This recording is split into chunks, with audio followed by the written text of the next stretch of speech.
Adam and Eve, it's a story from the Bible that is embedded in our culture.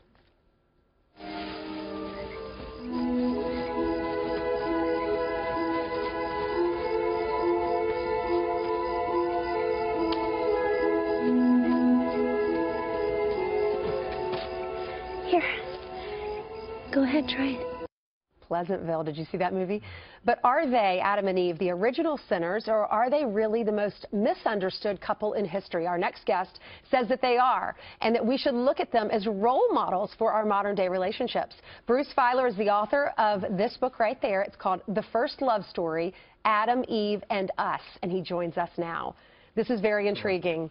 You say that it is less about the sin and it is more about their love story? Well, you know, we were having this conversation before we came on the air that Eve is, you know, she's a victim of the greatest character assassination in history. Look, I have conversations around my table every morning. I have a working wife, I have identical adolescent daughters, and we're all struggling with how men and women relate to each other. And yeah, we can talk about the latest science and we can look into our phones, but sometimes when you're in this tumult that you've been talking about all morning, you know, you have to go back to the past, and for me, the Bible, there is still truth. I know the Bible teaches us that we're all sinners, but you think about Eve and you think, my gosh, if she just hadn't eaten the apple. Well, and so that's what, if you look at this story, and this is what I've been doing, we've always turned back to the story, right? And as you know, I went on that kind of this great biblical road trip from the Garden of Eden in Iraq to Jerusalem to the Sistine Chapel to Hollywood, and you find that this story actually is a story of success. God wants them to succeed, and they stay together, and we should celebrate that. You bring up a good point in your book. You say that she is the first independent woman, that women, we all want to say, I don't need a man, I can do it on my own, I want to teach my daughters that you can do it on your own, you don't need to rely on this, but yet,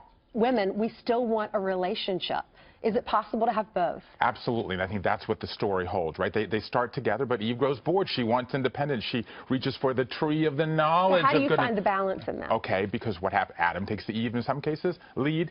Eve takes the lead in some cases. They leave Eden. They stay together. They have children. There are challenges there. They stay together, and they have Seth. It's Seth that populates the human line. I think the message to us is that you have to trade off. You have to find your own strengths within a relationship, and that's in today when men and women are doing this every day as we watch Making Breakfast and Lunch today, showing us that this is the way. Okay, I like this, that you also say love is not a choice you make once. It is a choice, excuse me, I'm getting a little sick. It says love is not a choice that you make once. It is a choice you make over and over again. What do you mean? That is a very, very powerful message, right? Love is a story that we tell with another person. The Hollywood version, you make it once and then you live happily ever after. But any of us in relationships know that's not what happens. And Adam and Eve, their resilience, their ability to forgive each other and keep moving forward. As I was saying, they leave Eden, they come together, they forgive each other after the problems with the children. That is a very, very powerful message today when we all have challenges. How do you fight temptation? Yeah, exactly. And so I think that what I'm saying here is the women are reclaiming this story. Men and women are saying we need our original story to be a success. So if you want to strengthen and deepen your own relationship, if we need a little love in this world that we are in now, I'm saying come on this great Adam and Eve road journey with me. You're going to be surprised. You'll learn something, but in the end, you're going to be uplifted because our original story was a success, not a failure. Adam and Eve are the role models we need. They're the first love story. It's beautiful. Okay, Bruce Feiler, the author of The First Love Story, Adam, Eve, and Us. If you want to pick it up, that's the title. Thank you so much, Bruce. It's always a pleasure. Thank you.